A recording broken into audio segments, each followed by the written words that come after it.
જય જલારામ વાલા દર્શક મિત્રો, કેમ છો બધા? મજામાં? મિત્રો, હું અત્યારે છું ચોટીલા, અને ચોટીલા આપણે રઘુવંશી સમાજનું ગૌરવ અને મારા ખાસ મિત્ર અને સિટી ન્યૂઝ રિપોર્ટર મુકેશભાઈ ખખ્ખર મારી સાથે છે. અને આપણે એમના દીકરાના લગ્ન હતા આજે, અને હાજરી આપી હતી અને ભટોણેલા ગાંઠિયા બનાવ્યા.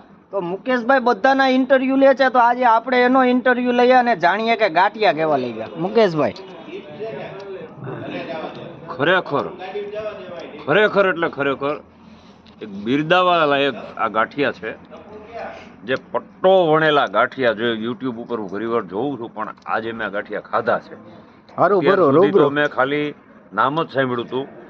આજે મેં આ ગાંઠિયા ખાધા, અને મારા પ્રસંગની અંદર આટલા બધા મહેમાનો જે હતા, એ મહેમાનોએ એટલા પેટ ભરીને ગાંઠિયા ખાધા, અને બધાએ એટલો આમ વખાણ કર્યા છે કે આ ગાંઠિયા ખરેખર ખાવા જેવા છે. ગાંઠિયા બનાવનાર વ્યક્તિ કોણ છે, ત્યારે મારે એને કેવું પડ્યું કે આ રઘુવંશીનું ગૌરવ છે.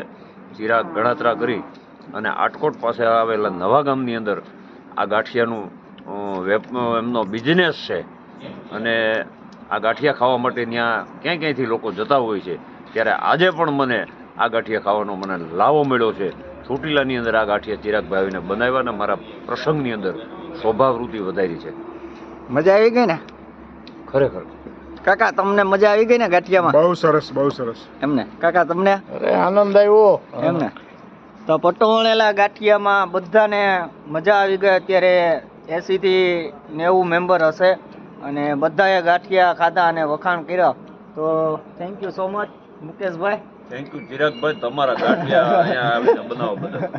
ખૂબ ખૂબ આભાર તમારો. પ્રસંગ પતી ગયા પછી પણ તમારી પાસે આવીને ફરીથી ગાંઠિયા ખાઈ છે. આને તમે પહેલી વાર તો ખાઈ લીધા છે, આ બીજી વાર ગાંઠિયા ખાય છે, અને પ્રસંગ પતી ગયો છે. પ્રસંગ પતી ગયો છે. તો આ સાથે આપણે જલારામ બાપા ને વીરભાઈ માની જય બોલાવીએ.